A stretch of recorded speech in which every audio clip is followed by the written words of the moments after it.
Madam Clerk, would you please call the roll? Councilmember Matthey. Councilmember Bolin. Here. Councilmember Milawambwe. Here. Councilmember Emig. Here. Councilmember Painter. Here. Councilmember Carrillo. Here. Councilmember Black. Here. Councilmember Crable. Here. Councilmember Bray. Here. Mayor Renner. Here. Thank you very much. We have a quorum and we're going to go forward. I'm going to start with a COVID update by our distinguished city manager, Mr. Gleason. Thank you, Mayor and Council. I do have a few items to share regarding our city portion of CDBG funds, the CARES Act money. We had allotted $150,000 towards small business grants at $4,500 per. Would like to share with council and the community that all those funds are allotted for. So that's actually exciting news that's getting into the hands of businesses that need that funding. Shift gears a little bit and talking a little bit about some of the spikes that we're seeing nationally, and the trend here locally is much the same. At the county, they are hiring more contact tracers. They also we're seeing increased hospitalization here in McLean County. And then also tomorrow night, the county board is considering as an action item to create a COVID call center that would be manned, I believe, 7 days a week, 12 hours a day. But definitely see the need, and that's something the county is considering. That's all I've got, Mayor. Thank you, Mr. Gleason. We appreciate that and appreciate you staying on top of this obviously critical issue. At this point, I'm going to turn this over to our clerk. Madam Clerk, do we have anybody who's calling in? I know we had some comments that were emailed to us. Yes, Mayor. We had Crystal Abel, who registered to speak, but she is not present in the meeting right now. That's the only registrant we have for this evening. And as you mentioned, we had 2 citizens who emailed public comment, which I provided to council earlier today. That was Jean Ann Howard and Crystal Abel. Great. Thank you so much. At this point, we're going to go ahead and move forward to our consent agenda. And in this, we have, of course, the consideration and action to approve the minutes of the September 14th, 2020 regular council meeting as requested by the clerk's office. Is there a motion or are there clarifications or corrections to the minutes? Mayor, you do have Councilmember Bolin with her hand up. Oh, thank you, Donna. Go ahead, Donna. Yes, I would like to make an amendment to the minutes. Sure, please. And I already sent an email to Leslie on page 4 when I was discussing about the downtown task force. I mentioned the word or the words strong towns, and the minutes have the words smart city, and smart city is a technology initiative and strong towns is a fiscal responsibility philosophy. So I would like to have that amended. Okay. Would you like to make a motion to approve as? I will make. Yes, I will make a motion to approve as amended. Thank you, Donna. Is there a second? Second. Second by Councilmember Bray. Thank you. At this point, if there are no other comments, Madam Clerk, would you call the roll? Councilmember Bolin. Yes. Councilmember Milawambwe. Yes. Councilmember Emig. Yes. Councilmember Painter. Yes. Councilmember Carrillo. Yes. Councilmember Black. Yes. Councilmember Crable. Yes. Councilmember Bray. Yes. Great. Thank you very much. We're going to move on then to under item 6, the presentation, discussion, direction of future agenda topics. The first is 6A, discussion direction on the creation of a public arts commission. And we're going to go ahead and start with, I'm going to turn it actually over to our city manager. And I believe Billy Tyus, our deputy, has a brief presentation. But Mr. Gleason, you want to start? Thank you, Mayor and Council. This is a continuation of The last council meeting in September where this item was tabled, brought it back to council for approval. This is many years in the making, but something that Billy, as the deputy city manager, has really run the lead on. The reason that we're bringing it back as a committee of the whole is there was some questions about the funding component, the language that was in what we presented, and then also the makeup of the council. Felt that this, or I'm sorry, the committee, the selection committee, felt that this was the appropriate meeting to have further discussion, make sure that we're on firm ground before this comes back as an agenda item tentatively next week. Billy? Thank you. Thank you, Tim.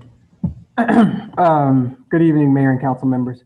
As Tim said, really, we wanted to have another discussion about this prior to it coming back to you as an agenda item.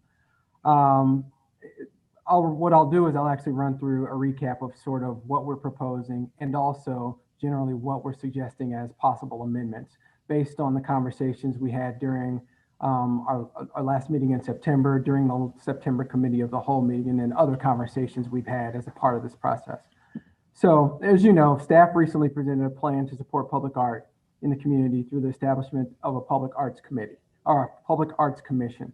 We built this recommendation based on seemingly your desire to be supportive of public art, some of the community conversations that we've had, and also research in other communities and just sort of looking at what other cities are doing to facilitate art on the public rights of way.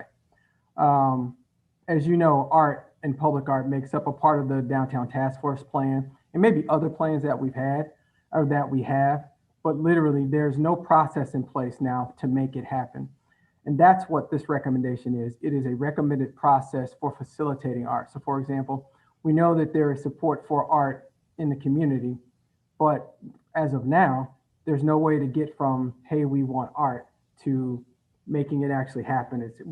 There's no process in place. So we're recommending this process to facilitate that, again, based on, you know, our past conversations with you and with others, but also based on the feedback we get from you tonight and going forward. I want to be clear. I think that at the last meeting and then some of the comments that I've heard from others related to this topic, if you decide to pursue this direction or some amendment to this direction, you're not committing to spending any money or any funds as of right now. This is simply being proactive to establish a framework for supporting public art. Again, I know there were some questions before as to why would you be spending money at this time or why are you doing this or that related to funding. This is simply the process. The funding part of this would come at a later date as part of the budget process. That's what we would recommend. So as a recap, we are suggesting as a process that a 7-member Public Arts Commission be created to include 2 members from both the Bloomington Cultural Commission and the Citizens Beautification Committee and 3 members of the public. So that would be obviously a 7-member board. Appointees would serve a 2-year term to allow for some turnover and diversity of opinions on, you know, art can be, you know, what I think is great might not be what you think is great. And so we're recommending 2-year terms sort of to allow for a turnover of perspective and opinion. This commission would propose an annual public arts program and arts projects would be listed in that program. So each year there would be a suggestion of, as an example, you know, this year the commission, based on community feedback, would be looking to do, maybe it's a sculpture project, a sidewalk art project, an electrical box project, and some other type of project. So at the beginning of each year, they would establish sort of the goals for the year and budgets for you to consider. And we would, once that was established, there would be a call to artists issued by the commission. And again, this is the way to solicit possible projects from artists. That's a process that's followed by a number of different communities. It's a call to artists saying, hey, you know, we are asking you, artist community, to provide us with your renderings or your ideas for this particular type of project. Please submit those by a certain date. And in turn, those submittals would be taken, and then this commission would review those submittals to make a recommendation to you for final approval as part of that process. If you're going to go forward with this type of process, at both the last committee of the whole meeting and at the September 28th meeting, there seemed to be a council desire to sort of expand public involvement as part of this process, and to make sure that we are emphasizing that, we want the funding for this to also be supported by non-public funds. So what we did was to come back with additions based on what we thought we heard at those meetings. And so we are recommending as part of this process the following additions, that 2 residents living in the ward where the public art projects will be placed would serve as non-voting ex officio members to provide an advisory role. Again, as recommended, the ex officio members would be appointed by the council member representing the ward where the project would be housed. And again, they would be serving in an advisory role. As part of the last meeting where this item was tabled, there was also discussion about a public meeting potentially being held. So we're also including as part of this language that a public meeting be held within the wards where the project would be housed, to show the commission's recommended project before it actually came to you. And literally the reason for this is so that we're not surprising people and to give people another stab at sort of public input. So there would have been the commission meeting. There would be ex officio members who are serving from the areas where this project would be located. And again, there would be another public hearing just to look at the recommendation prior to it going to the council for final approval. Unfortunately, what we tend to see is that people don't often turn out or always turn out for commission meetings at the levels that we would like. So again, we really want to give ample opportunity for people to comment on potential projects before they come to the council for final consideration and approval. The other thing that we are suggesting is that I know that there was discussion at the last meeting about former council member Diana Hallman's, the fund that she and her family established, and possibly other funding that might be available outside of public funding. So in the last recommendation, we did suggest in the language that, that the city would provide some funding, but we also talked about private funding being a part of this. But we worked to strengthen that language where we said that basically that the commission would have to go out and solicit private funds each year. And then the city's contribution could be adjusted or reduced based on what they found as part, or based on what they were able to secure as part of that process. So again, we want to encourage the use of non-public funds as part of this, in addition to any city funds that would be put forward if you decided to do so. And so really, those are the recommended amendments to this process. We know that there may be some more questions, and we'd be happy to try and answer those as best we can. Thank you so much, Billy. Appreciate your work on this. At this point, we are going to begin our approximately 10-minute council discussion. Anybody want to start and weigh in? Mayor, you do have Councilmember Bray with her hand up. Kim, yeah, thank you. Thank you, Deputy City Manager Tyus, and thank you to the staff for the work on this. As a person who believes that our community would greatly benefit from a public arts projects and projects that can bring us together as community, I'm very supportive of such an initiative. I do have several concerns, however, with some of the things that are on the page right now. And I'm going to start, I guess, with the biggie, and it's the money, the F funding. And my question goes like this. If the funding occurs in this manner, who owns this money once it's pooled? Where is it held, and who owns it? Who has control over it? We would be very clear that the money would be owned and held by the city of Bloomington. It would be held in our accounts and distributed as part of the process that we use every day to distribute funding for various projects. So it would be housed and owned by the city of Bloomington. Okay, thank you for that. And then as far as now, I'm going to jump to authority, and I'll call it hierarchy. Under what authority/hierarchy would this commission operate? In other words, are they part of Public Works, and we've got a Public Works staff member sitting on the commission? Are they part of Parks and Rec and the like? Because typically we embed a member of our staff in our commissions so that we have that synergy that we need to make things happen and work through in a professional manner. Absolutely. And the commission would have a staff member from the city manager's office, either the city manager or his designee. And it would be, the staff representative would be from the city manager's office. Okay, I'm going to stop with that and give others chances to ask questions. I'm sure others might have some things to weigh in on as well. So thank you for that. Anybody, other comments, questions?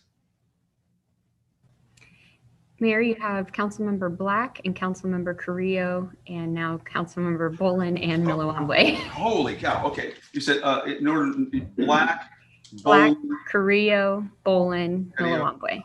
and Black, Carrillo, Black, Bolin, Carrillo, and Milawamwe. Okay. We'll start with Scott. Go ahead, please. Thank you. Thank you, Billy. This really does capture a lot of the conversation from last time. I'm just really happy that we're talking about a public arts commission. I think a couple of years ago, this conversation would have been utterly impossible. So in my view, this is good progress. The funding component's always going to be a sticky issue. In my view, is it would be the council makes the final recommendation. So if the commission recommends something and the council doesn't decide to fund it, that's a decision that council would then make. It'd be nice to budget out some money for it, but that's not always something that we're able to do. I liked what Jamie suggested in his email that he sent like 1:30 in the morning the other day, saying that he wasn't able to attend today, but he had some ideas, so that those look good. But at the end of the day, funding will always be a sticky issue. We're not going to solve it with this commission, and keeping people engaged in the process is always good. And what better way of an intro into local government than speak on the Arts Commission or be ex officio for a project in your neighborhood. Thank you very much. And just a clarification, no matter what, in terms of funding, no matter what we do, we're not binding future councils. So that any money that we would commit, whether it's to the zoo or whether it's to any department or any project or program, would have to go through the normal budget process. But at this point, I'm going to go to Councilmember Bolin. Thank you. Actually, I think it was Councilmember Carrillo that had her hand up before me. So I'm just calling you in the order I got you. So go ahead, Donna. okay. I would like to echo some of the comments that have already been made regarding funding. I'm glad to see that it will come to the council and it will be dependent on the project and all that. I'm very glad to see that there is staff involvement because, well, yeah, other commissions have staff involvement, and I think that will help working it through to the council. The other thing is public input. I'm very supportive of having a lot of public input, having public meetings to show the projects, but I sort of question the need to have ex officio members. And the reason being is that they're not voting members.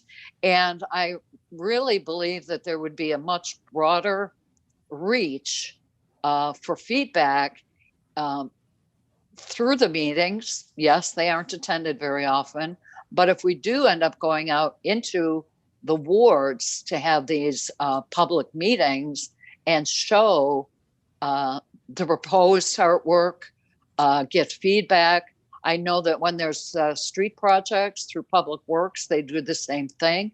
They did that with the Route 9 and the bike path that was going to be put out there. So that kind of framework I like to see, but I don't really see or understand the need for someone that doesn't have a voting voice on a commission. So I'll stop there and just. Okay, thank you, Donna. Next, Jen Carrillo. Jen? Hi, yeah, can you hear me okay? Yeah. Okay. You're very well. Billy, thank you so much for your work on this. Really, really appreciate it. I do think this captures the conversation we had last time. I don't think I'm not going to repeat myself. I think that both the public input processes that have been put in place and the ex officios are actually really important. I would have liked to have seen voting members that were rotating from each ward, but I think that this is a good compromise that allows each project to be accountable to the population that lives with it. And to maintain a consistent and citywide approach to these art projects. And I guess last, I just want to say, like, yes, on the funding, it will always be difficult. It will never seem like a good time to spend money. And I'm not suggesting that we land something like that today or even real soon. But the reality is, like, we have to have the money match our priorities. So if we all sit around talking about how much we love public art and how important it is and how much we care about it, then we have to be willing to put our money where our mouth is and not just, I mean, I think we could be supportive partners in helping private fundraising for these art projects. But at the end of the day, I do think, like, if we say we value it, then we got to be willing to pay for it, because nothing this valuable is free. So thanks so much, Billy, again, for your work. Thank you very much. Appreciate that. Councilmember Milawambwe, Mboka. Yes, thank you. Thank you, Billy, for the good work that you've done on this. I think it's, it's wonderful to be able to see this come to fruition, because I know we've talked about it, for a year or so, and to be able to accomplish that in the midst of everything else you and the other staff have going on, particularly in regards to COVID, I think is fantastic. I'm also very happy about this because I've always said that, in some areas of the city, like Parks and Rec, we definitely have the opportunity to, those areas have great potential to tap into the generosity and passion of members of the public. And I'm very happy to see that we are actualizing that. And I definitely would encourage us to keep moving forward in that direction. With that said, I wanted to ask a quick question about membership. So we would have 3 members of the public who would be on for 2 years. And I wanted to know if this would be, we anticipate that this will be similar to other commission and committee members. So 1 term, 2 terms, and then off, and can they come back and that sort of thing. So I was wondering if you could address that. The thought, we did not actually include that in the language, but the conversation we had was that the potential for 2 terms. However, that's not something that we've included in the language, because again, our goal with the public members, at least, was so that there was a turnover of ideas. There was a turnover of thought and perspectives on, what constituted the best types of art. So we did not include that in the language. It's something that we're still discussing. Okay. All right. Thank you.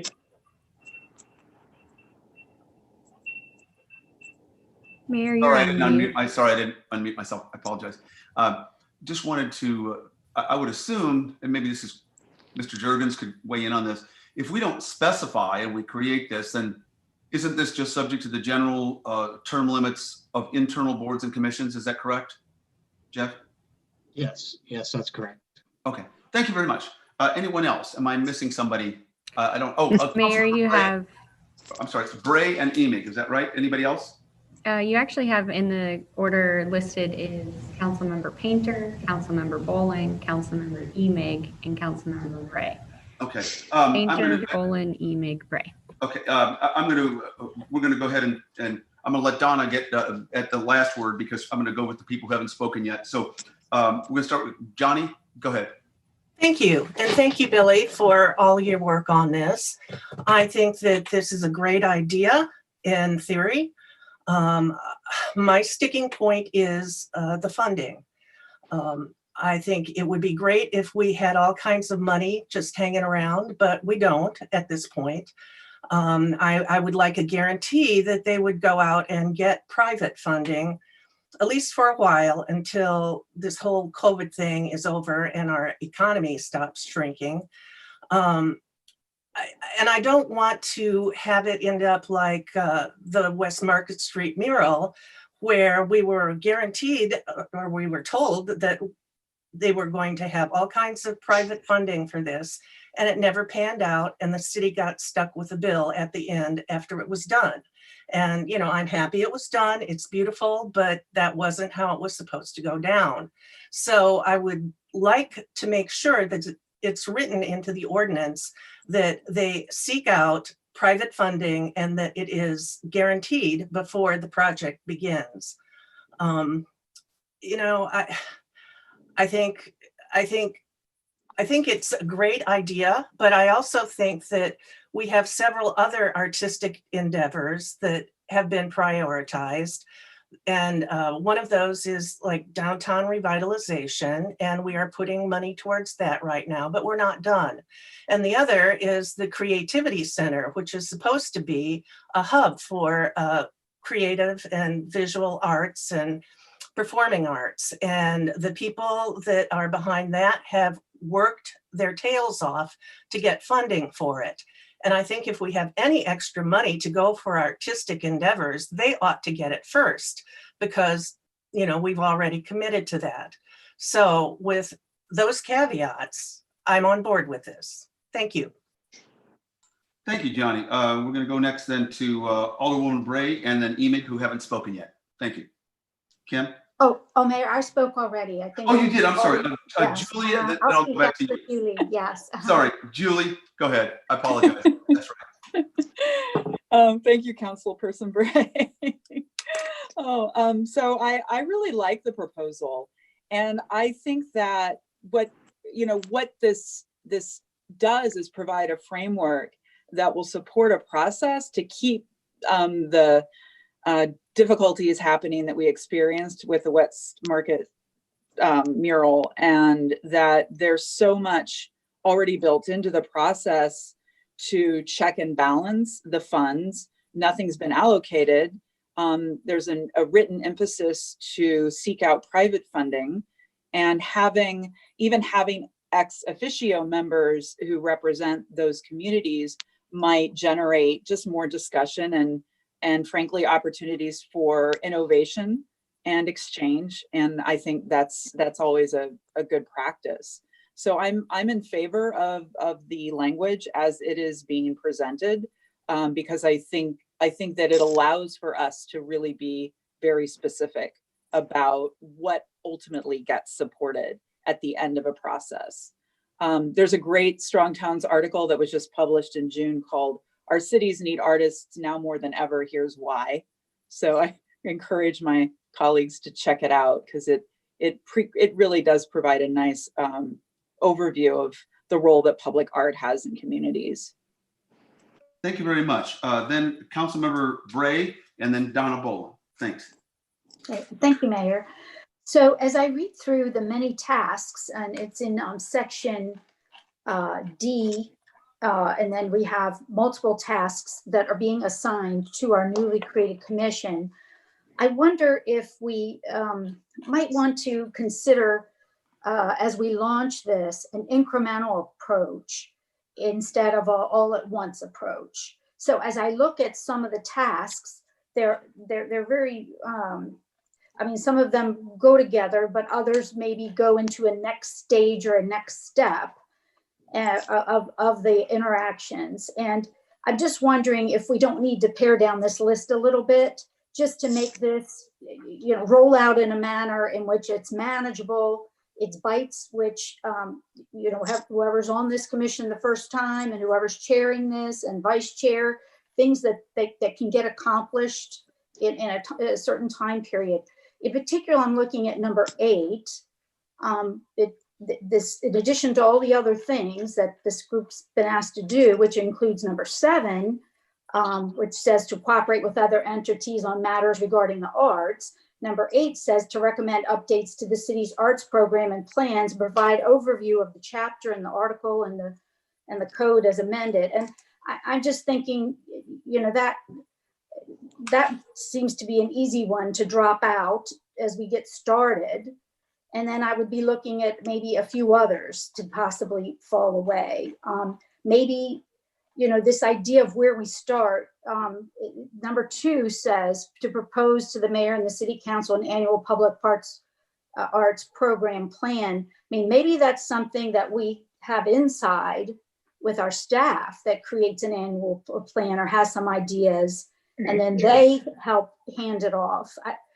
I don't know. And then kind of like as Billy said, you know, where do you start and how do you make this happen? Also, when I look at number 3, doing RFPs, requests for proposals, and that's a very business savvy activity. Sending that out, collecting those back, ordering them, and being fair to all participants who respond to the RFPs. There'll need to be proof of fairness in a competition, if you will. And I wonder again if that's not something in a skill set that might be better done or better accomplished by staff, and then with checking in then with council, and then we hand it off to our commission to then start executing. So I just wonder, Billy, is that some changes that could potentially be made, or is that, you know, how does that resound when you consider those kinds of changes? Sure. On the issue of the calls to artists, as you can imagine, that's a critical part of this process. However, to your point, because there will be a staff liaison, the formulation and the nuts and bolts of sort of putting that together and the legal requirements and those types of things would be driven to some degree by staff, but presented to the commission to review and to issue, if that makes any sense. So a part of the process of getting the art in the door is this call to artists. So in my opinion, I don't think you can eliminate it. However, your point is a valid one, a good one, in that the putting together of the RFP and the technical details would be put together by a number of staff members and presented to the commission to actually issue. Does that make sense? Yes, that's helpful. And maybe our ordinance would benefit maybe from changing a little bit of our verbiage to reflect that, the role of staff versus the role, because I really want the community to get excited about this. And I'd like to see people raise their hands to take on these roles. And I'm afraid it'll be so daunting and difficult that perhaps we won't have the participation that we'd like to see. So thank you.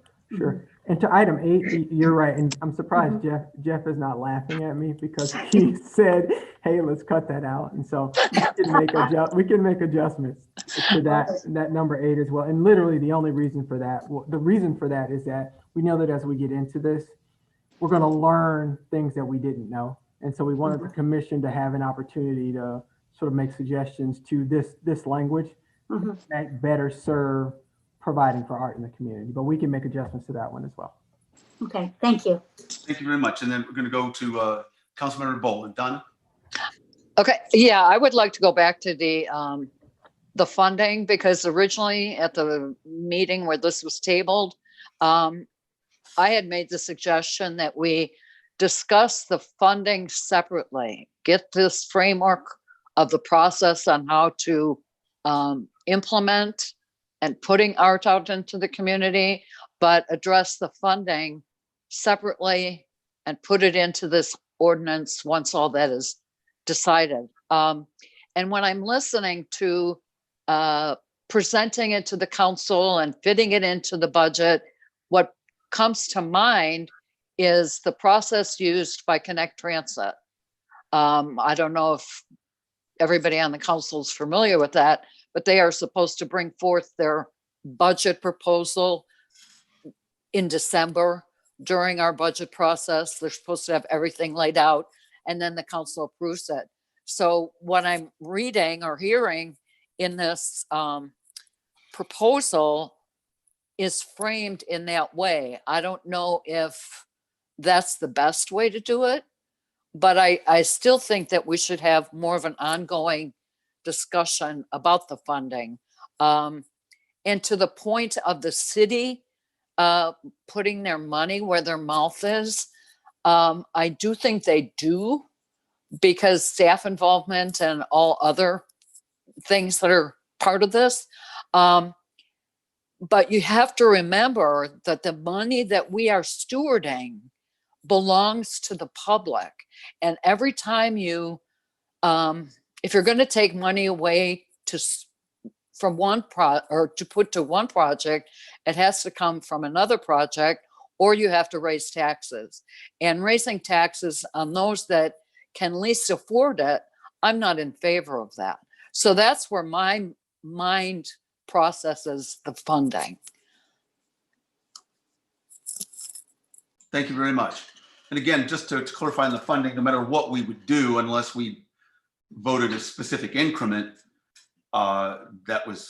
we would bind future councils. This would always, like anything else, have to go through the normal budget process. And we'd have to make those kinds of trade-offs as we go forward. Okay, at this point, I'm going to turn to, oh yes, I'm sorry. Sorry to interrupt. You now have Councilmember Crable and Councilmember Carrillo with their hands up, and then City Manager Gleason would like to speak after they do. Okay, well then we're way over in our time. So can I have a motion to at least extend this by 10 minutes then? Councilmember Bray has made the motion. Is there a second? Second. Second by Councilmember Emig.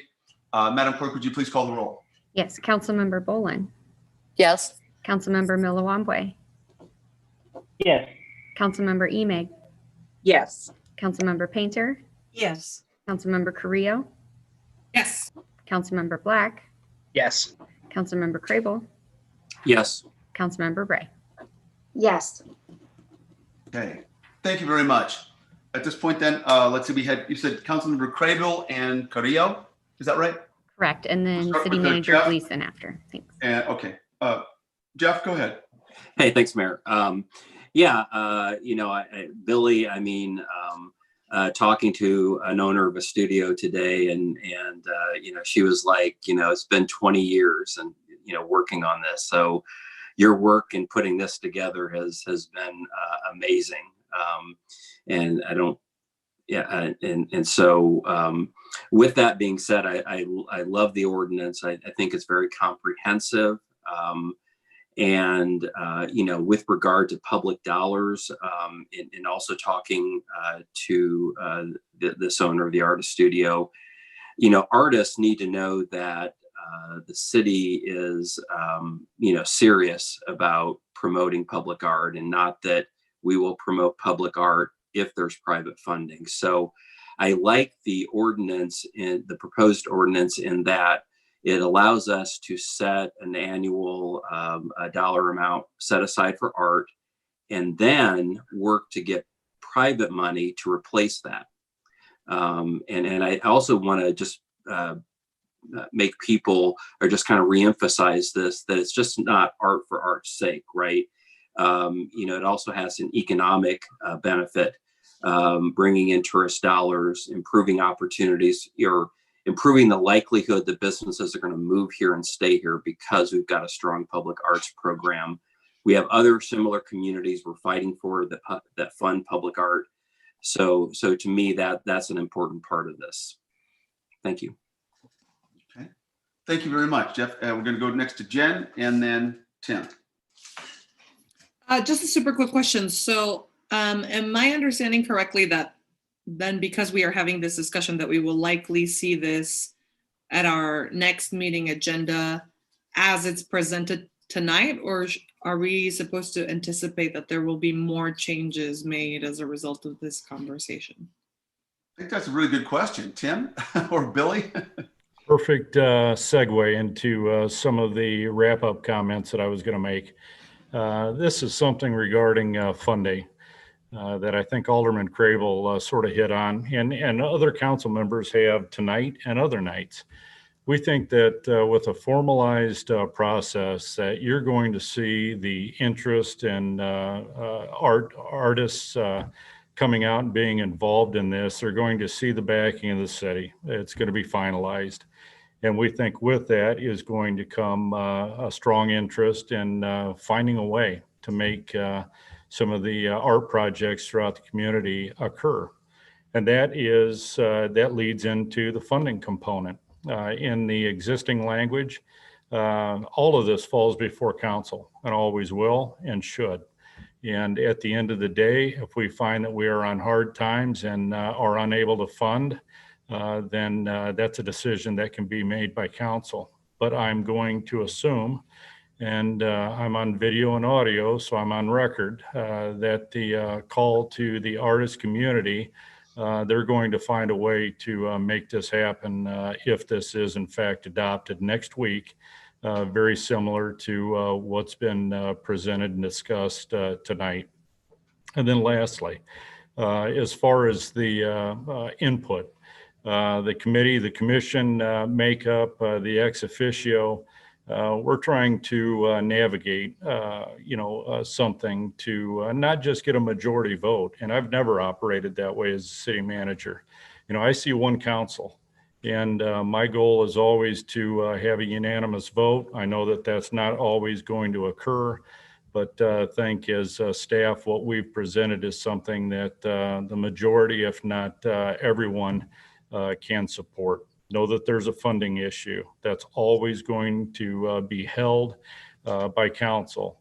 Know that there's always going to be questions about what art should be in the community. That is always ultimately going to be held by council. And this will be an item that comes back as an agenda item next week. Very similar to what's been presented tonight. Thank you. Thank you very much. At this point, we're going to go ahead and move on. Let me just clarify, Billy and Tim, you do have what you need from us in terms of general feedback, you believe? Yes. Okay, thank you. Mayor, I apologize for interrupting again. You now have Councilmember Painter with her hand up. Okay, Johnny, go ahead. And last but not least, go ahead.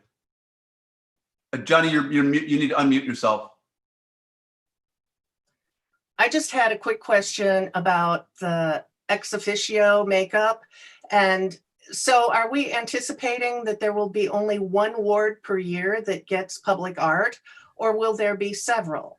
And if there are several, are we going to have, like, say if we have 3 different wards that have art coming to their ward, would we have 6 ex officio people, or would they go on and off? How would that work? The thought would be that the ex officio members would be project specific. And so if you had 3 different projects, then for the first project, you would be in Ward 1, for example, you would have ex officio members from Ward 1. And then for Ward 2, you would have ex officio from Ward 2. Okay, thank you. Thank you very much. At this point, we're going to go on to our next item, item B, and that's under council initiatives, discussion on Councilmember Milawamboy's agenda initiative proposal to make Juneteenth a city holiday is requested by the city Councilmember Milawamboy. And we have no motion, of course, but I'm going to turn this over to Mr. Gleason and Billy Tyus. There's about a 5-minute presentation, and we have a approximately 10-minute council discussion budgeted. Thank you. Mr. Gleason. Thank you, Mayor and Council. My comments are real quick before I turn the floor over to Deputy City Manager Tyus and Alderman Milawamboy. But this is exciting, this conversation. As we've been prepping for this, and Billy's going to talk a little bit about where we're at, some of the questions that Council had for us. You see a number of these events. This is celebrated in the state of Texas. And there's a lot of possibilities with this, and very much appreciate the council initiative. It's been a journey and a learning process for a number of us. So thank you. Billy. Thank you, Tim. Just a quick recap. As you know, Councilmember Milawamboy proposed through council initiative that Juneteenth be declared a city holiday. As part of that discussion, it was brought up that this is an important date that's not widely known locally, statewide, or nationally, even though the date has been celebrated locally through what he called a labor of love by a number of different people who saw the importance of it. So as part of this initiative, the discussion was about whether this becomes a city holiday and what that looks like. As part of the conversation, the question came about as to whether this becomes a day off for city employees, and you asked that staff look researched the possibilities of that and what specifically the cost of that. Again, I want to be clear, realizing that the cost is not the only thing or the predominant thing that would drive this decision. It's about how to properly honor this day and what it means. And so, again, as part of that process, our HR department did a very high level analysis, again, because there are a number of unknowns that we could not build into this process. So with those caveats, in terms of cost, and that's literally a lot of what I want to discuss today, because I believe that most, if not all of the council agree that the day itself deserves to be celebrated in some way.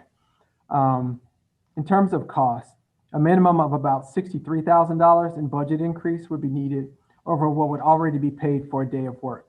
And then that doesn't include other overtime needed or other considerations. And what that means is that that day is it's already a work day. So in terms of increase of budget over what we would already be paying, there would be about $63,000. That includes both salary, that includes increases in required holiday pay, and premium pay for shift work on a holiday. The total cost for an additional holiday for full-time employees, including the library, is higher. It's just over $164,000. Now, again, realizing a large part of that cost is a cost that we already have, because if employees were at work, then we're going to be paying them to work. And so a part of that cost is cost for salaries for people who are working, but in this case, they would not be working. Again, this $164,000 would represent the salary cost for paying workers that are off, holiday pay, and increases in holiday pay for some employee groups who would be required to work on that day. And so those are the very high level dollar figure costs for your consideration. So there are a number of possibilities for going forward, and that obviously would be for you as a council to decide. But possibilities going forward include, again, an ordinance making Juneteenth a city holiday with an employee day off, with programming to be set by the Human Relations Commission and community partners. So what does that mean? What that means is that it would be your traditional holiday with an employee day off. With you talked about having the Human Relations Commission to determine the program in partnership with other community agencies. And that last part is important because, as I said, there are groups, including the NAACP, who hold events for Juneteenth. And this is not an attempt to usurp or take that over. So any programming would be done in partnership with community agencies. So if it was your traditional holiday with an employee day off, the programming would be established by the Human Relations Commission in partnership. The budget would be determined by the city council based on what that program becomes. I mean, it would be sort of a shot in the dark to establish a budget now and not knowing what the programming would be. Again, there would be celebratory and educational events established, as we talked about. The employee handbook would be modified, would amend the city code to make it a parking holiday, and it amends the city code, again, calling for the Human Relations Commission to hold an event celebrating Juneteenth. So that's the first option, first of several options. A second option could be an ordinance recognizing Juneteenth beyond a proclamation, beyond a reading of a proclamation, and calling for the Human Relations Commission to hold a day-long event celebrating Juneteenth every year, again, in partnership with other community organizations. So under that option, at least in our minds, we want the public to understand that it would be more than the simple reading of a proclamation. As important as that is, it would be bigger than that. It would be a day-long event where there are both educational and celebratory events planned for. In our minds, it could be something that becomes a destination for this area, where people are coming both regionally and frankly nationally for events. But it's not your traditional or typical, I'll say, holiday. Excuse me.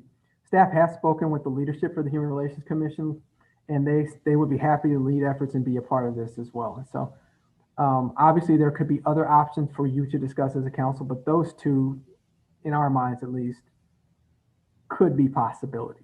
And with that, we'll take any questions that you might have.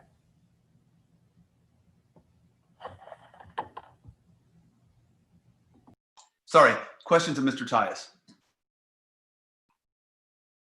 Madam Clerk, are you seeing anybody that I'm not? Mayor, there are no hands up. Okay. Oh, Oh. Councilmember Black just put his hand up. You just gotta weigh in.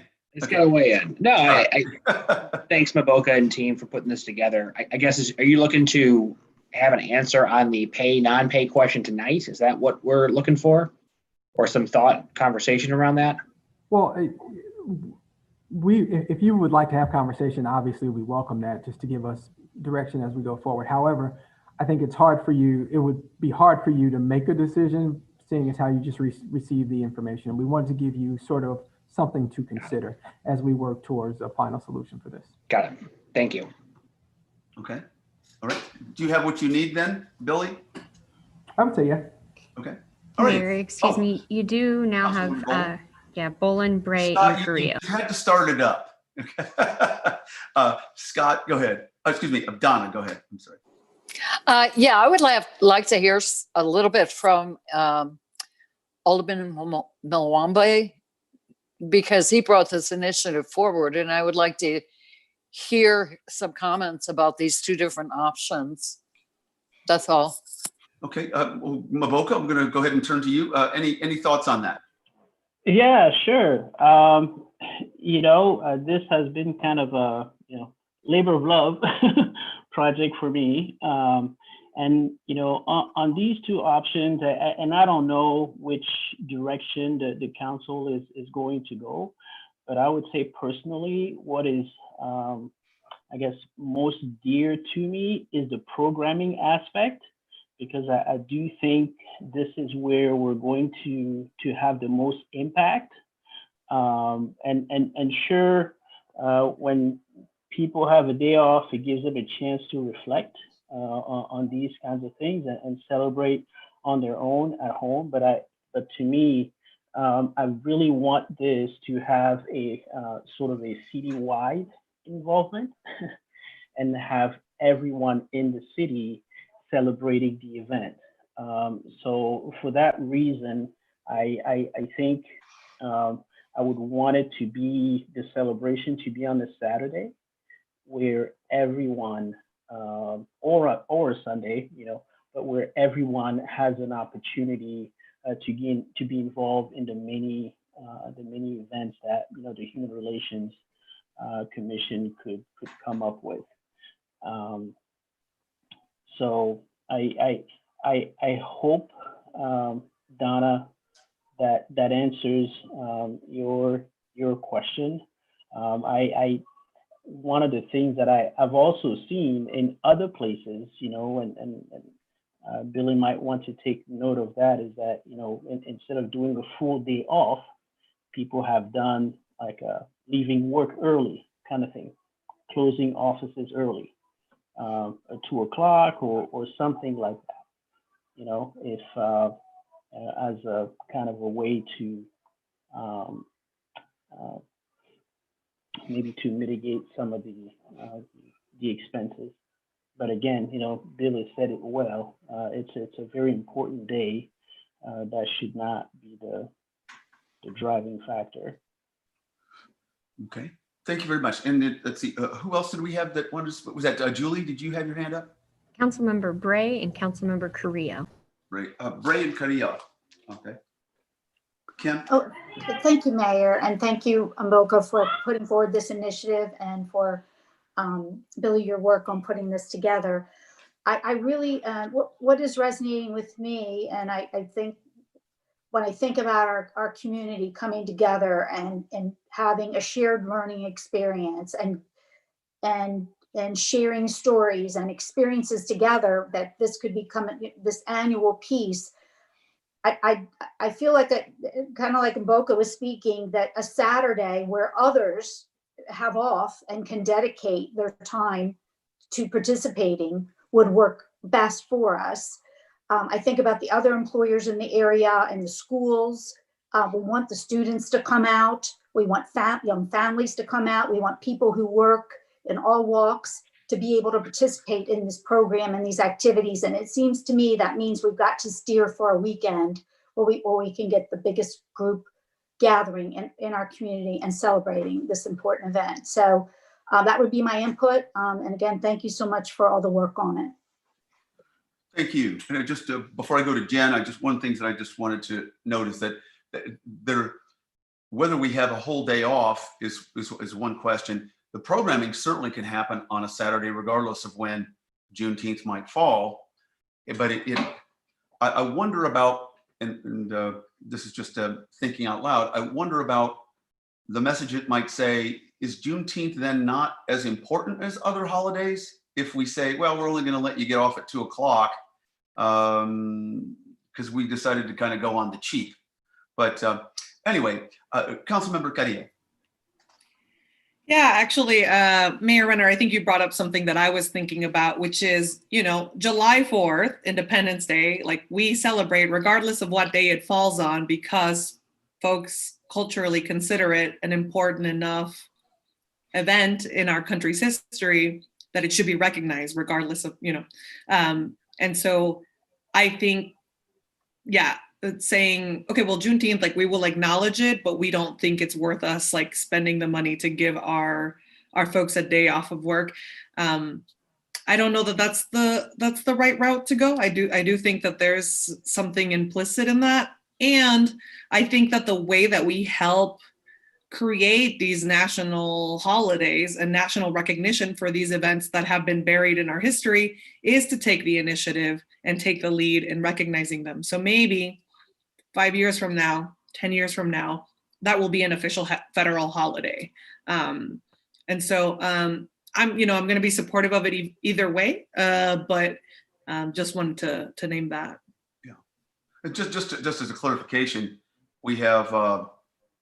I think, Jen, it's probably going to happen sooner than what you suggested, maybe even next year, because you've had Senator John Cornyn from Texas. Nobody's civil rights champion has come out in favor of Juneteenth as a holiday. So if you got John Cornyn involved, then my guess is it's probably going to happen no matter who wins the election and what's going on. So anyway. Anybody else? Madam Clerk, anyone else? And I'm sorry, Councilmember Emig, sorry to interrupt you. Yeah, Julie. Thank you, Julie. I see it. Go ahead. Jen, do you want to finish the thought? Oh, I'm sorry, Jen. Yes. So sorry. No. I just wanted to say, I know we're having these as separate conversations. I did have constituents who reached out about during our meeting last Monday about Indigenous Peoples Day and how we are considering those two proposals as informed by one another. And so I just wanted to raise that back up, and maybe Tim or Billy can let us know how, like, whether they're looking at holidays more broadly or whether this is just a very specific set of alternatives for Juneteenth. Thank you very much. Anyone else? Madam Clerk, I don't see anybody. Oh, I'm sorry, Julie. Just really quickly, I know that we have discussed the collaborative nature of this, but I wanted to name specifically the local Black History Project as affiliated with the McLean County Historical Society and the work that they've done over the years to provide this kind of programming. We have funding earmarked for it. And I think that's another place potentially to go for more input about how to amplify what it is that we can do to celebrate and more importantly, acknowledge Juneteenth. So I'm really glad you brought this to our attention, Maboka. Thank you for that. Yeah. Thank you, Maboka. Thank you, everyone. Maboka, you wanted to say something? Yes, I just wanted to reiterate what Julie said about the Black History Project, because those are folks that I had been in conversation with when I first introduced the initiative. That includes Arlene Jose, Willie Halbert, and other folks. So definitely, that's a group that we need to work with. Okay. Thank you, Julie. Thank you very much. I'm going to go back to our distinguished city manager, Mr. Gleason. You have a report for us? Yes, I do, Mayor and Council. City Manager's report. If we would put up the first slide, Phil. And take a look at this. Bottom right is Officer Ashley Stacy. She has been chosen as 2020 Women of Distinction. And if anybody knows her, she's quite an asset to the community, to the department. And so thankful that she chose us to serve as a police officer. Next slide. Downtown Bloomington Farmers Market. We've got a couple of weeks left, 7:30 to 12. And it's been going very well in COVID terms, I guess is how I would measure that. But it's been very supportive. Next slide. Census. This is something that we're still collecting data. We've done very well as a region. We've done very well as a state, but there's still time to be counted. Next slide. And the October activities for downtown, also some of the Halloween activities, we're sharing those as well. And it's one that I cannot stress enough that if you choose to trick or treat, do it with extreme caution and care. We see these numbers in the community and nationwide upticking, and it's critical that we exercise as much care and caution as we possibly can.